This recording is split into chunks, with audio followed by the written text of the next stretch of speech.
विद्यार्थी मित्रांनो, आतापर्यंत तुम्ही 9 प्रश्नपत्रिका सोडवल्या आहेत. मग आता पुढची 10वी तर फार सोपी जाईल तुम्हाला. पाहूयात. सराव प्रश्नपत्रिका 10वी विभाग 1 इंग्रजीची 25 प्रश्न 50 मार्कासाठीचे. Instructions for question number first to question number third, म्हणजे 1 ते 3 साठीच्या सूचना. Read the passage carefully and answer the following questions. आणि आता आपल्याला विचारलेल्या प्रश्नांची उत्तरं द्यायची आहेत. उतारा वाचून पहा. उतारा काय दिलाय? The mango is called the king of the fruit. आंब्याला फळांचा राजा असं संबोधतात. It is a summer fruit. हे उन्हाळी फळ आहे. There are many kinds of mangoes. There are many kinds of mangoes. पुष्कळ प्रकारचे आंबे आहेत. हापूस और अल्फोनस, अल्फोन्सो म्हणजेच हापूस किंवा Alphonso. Payri, Valsad and Totapuri are some of them. हे काही आंब्यांच्या प्रकारांची नावं आहेत बरं का. Ratnagiri Hapus is very famous. रत्नागिरीचा हापूस आंबा हा फार प्रसिद्ध आहे. काय प्रश्न पहिला मग? When do we get mangoes. आंबे आपल्याला केव्हा मिळतात? इन विंटर, हिवाळ्यात नाही. इन रेनी सीझन, पावसाळ्यात नाही. इन ऑल सीझन, सर्व ऋतूत नाही. इन समर, हे करेक्ट आहे. समरमध्येच. हे तर उतारा न वाचताच आपल्याला येतं आहे. दुसरा प्रश्न. हाऊ मेनी म्हणजे किती. How many kinds of mangoes म्हणजे किती आंब्यांचे प्रकार are mentioned in the passage. या उतार्यामध्ये आंब्यांचे किती प्रकार दिलेले आहेत? बघा बरं. हापूस और अल्फोन्सो म्हणजे हे दोन्ही एकच झाले. 1 2 3 4 4 झाले. हे म्हणजे एकूण झाले 4. म्हणजे पर्याय नंबर किती? 2. पर्याय नंबर 2 4. तुम्ही म्हणताल सर रत्नागिरी हापूस. अरे हे हापूस हे नाव तर अगोदरच आलेलं आहे ना, म्हणून 1 2 3 4 हे करेक्ट आहे. 4 प्रकार म्हणून पर्याय नंबर 2. तिसरा प्रश्न. The famous kind of mango is. The famous म्हणजे काय? प्रसिद्ध. काइंड ऑफ मँगो आंब्याचा प्रसिद्ध प्रकार कोणता आहे? तर कोणता? रत्नागिरी. म्हणून याचं उत्तर पर्याय नंबर 4 रत्नागिरी हापूस. सॉरी, पर्याय number 3.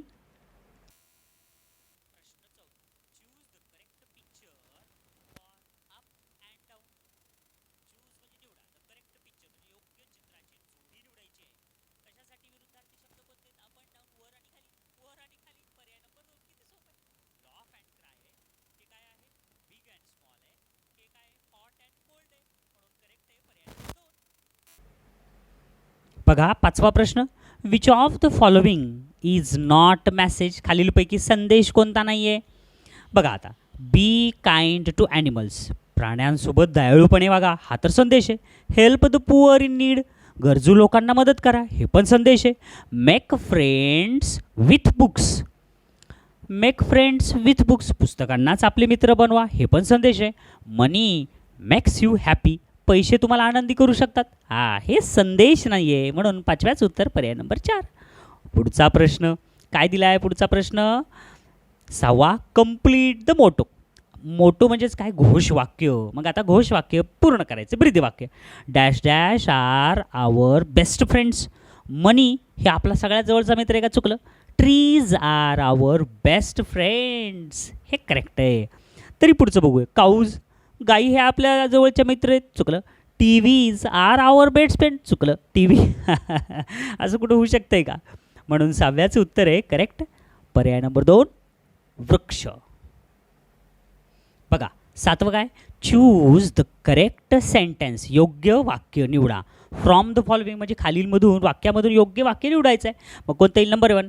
He never eating too much food. He never eating too much food म्हणजे त्यानं भरपूर फळं पुष्कळ खात नाही. He never eating too much food वाक्य अर्थपूर्ण वाटत नाही. हे पुढचं.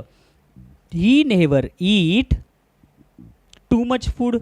He never eat too much food.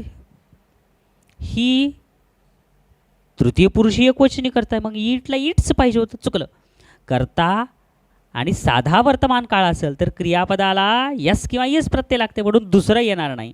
आणि हे चालू काळ नाही आहे, म्हणून इथं ING रूप आहे. मग इज, हिच्या पुढे इज वगैरे कुठं पाहिजे होतं ते पण दिलं नाही. मग आता तिसरं. ही never it's to much food हे करेक्ट आहे, म्हणून 7व्याचं उत्तर पर्याय number 3. He never has eat too much food हे असं होऊ शकत नाही, हे वाक्यरचना चुकीची आहे.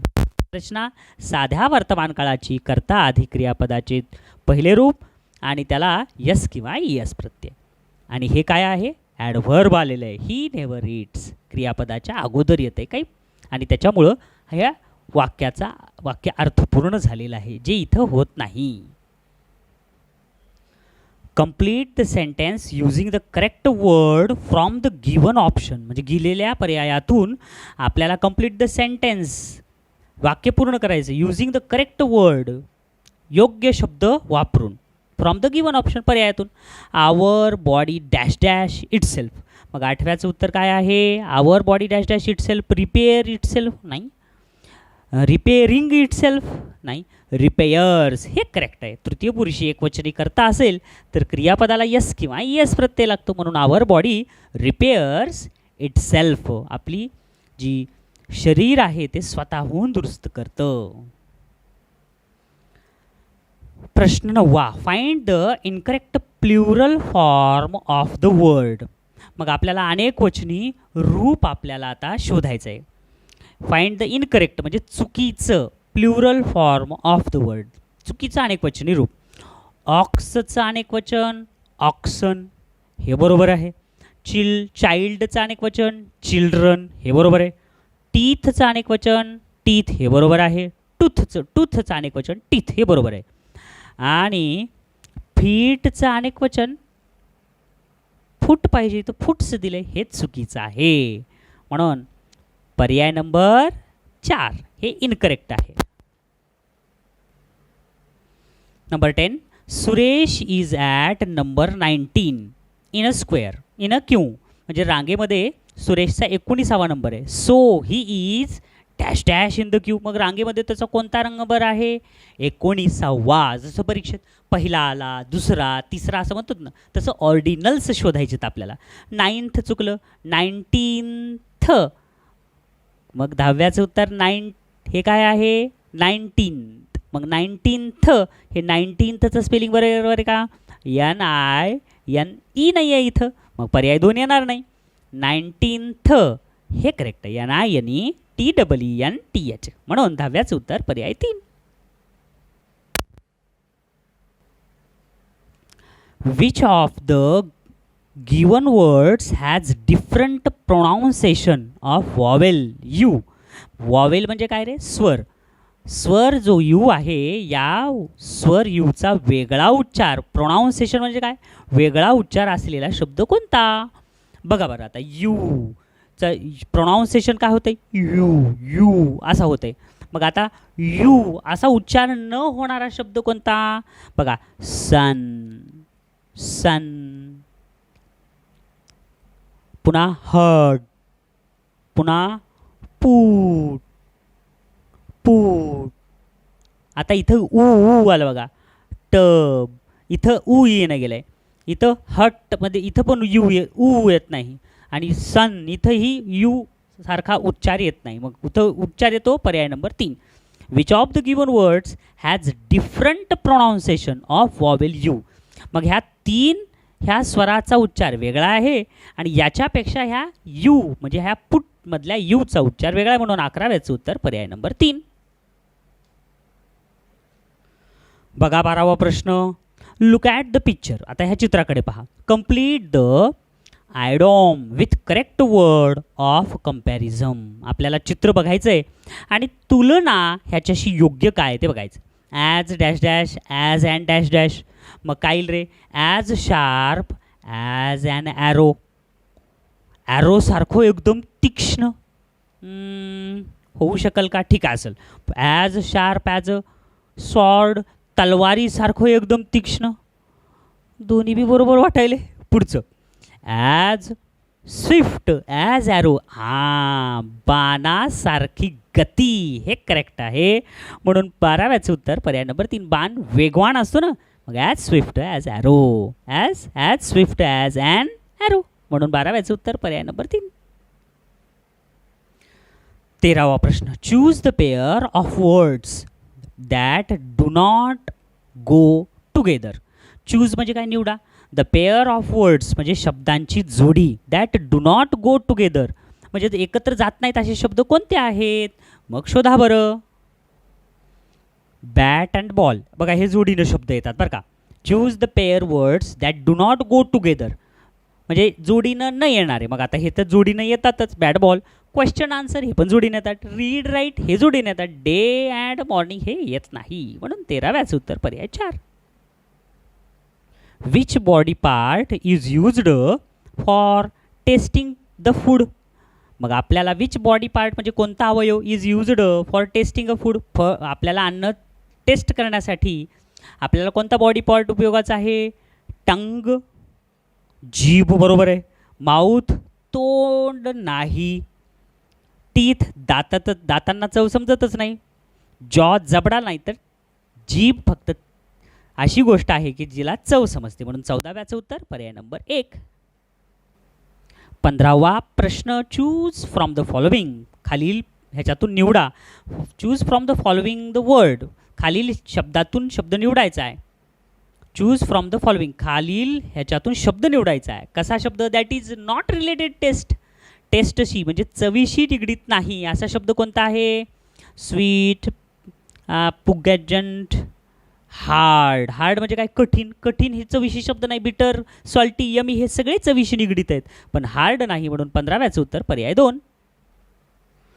Choose the correct homophone to complete the sentence वाक्य पूर्ण करण्यासाठी योग्य होमोफोन कोणतं. होमोफोन म्हणजे काय, उच्चार सारखे पण अर्थ वेगळं.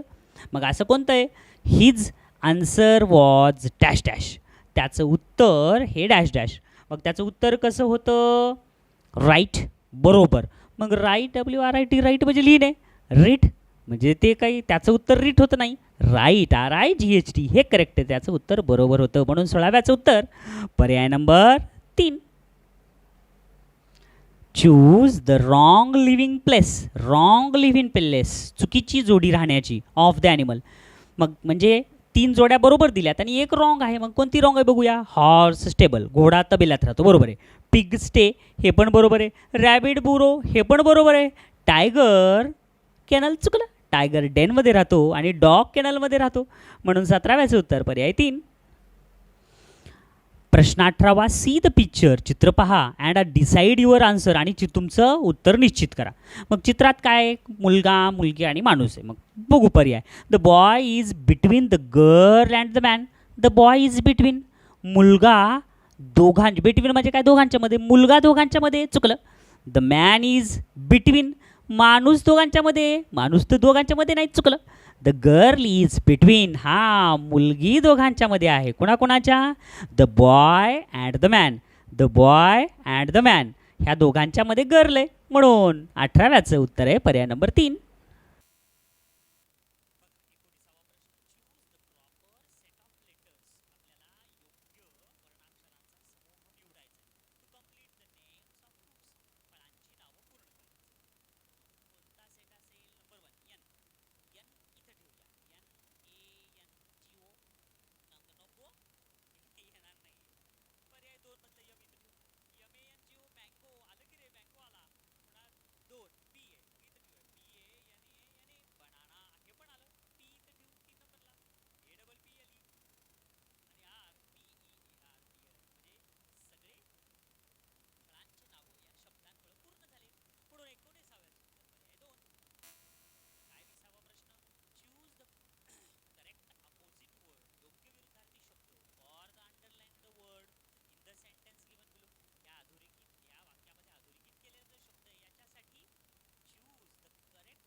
बघा नेक्स्ट क्वेश्चन, आयडेंटिफाय म्हणजे ओळखा द करेक्ट नेम, योग्य नाव ऑफ अ डे, दिवसाचं योग्य now for for for the following letters. मग आता ह्या खालील शब्दांपासून वर्णाक्षरापासून योग्य फॉर्म म्हणजे काय तयार करायचं आहे. हे पर्यायातलं कोणतं येतं ते दिवसाचं नाव. मग काय असेल गडे, सॅटरडे, ट्यूसडे, थर्सडे आणि वेन्सडे. वेन्सडेचं डब्ल्यू दिसत नाही, पर्याय चार येणार नाही. त्याच्यानंतर थर्सडे, ट्यूसडे आणि सॅटरडे बघा बरं, SATURDAY, सॅटरडे तयार व्हायला की रे, म्हणून 24व्याचं उत्तर पर्याय नंबर 1. बघा 25वा प्रश्न, choose the correct punctuation mark for the sentence. मग आता choose the correct punctuation mark, योग्य विरामचिन्ह आपल्याला शोधायचं आहे फॉर द सेंटेन्स म्हणजे वाक्यांसाठी. इट्स 10 o'clock, इट्स 10 o'clock, ॲपॉस्ट्रॉफीच नाही आहे, इट्सला ॲपॉस्ट्रॉफी नाही आहे, म्हणून 25व्याचं उत्तर पर्याय नंबर 2 ॲपॉस्ट्रॉफी. फारच सोपी अशी ही प्रश्नपत्रिका होती. 25 प्रश्न हे फक्त 17 मिनिटात झालेत आणि नक्कीच तुम्हाला समजले असतील. परीक्षेसाठी खूप शुभेच्छा आणि व्हिडिओ पाहिल्याबद्दल धन्यवाद मुलांनो.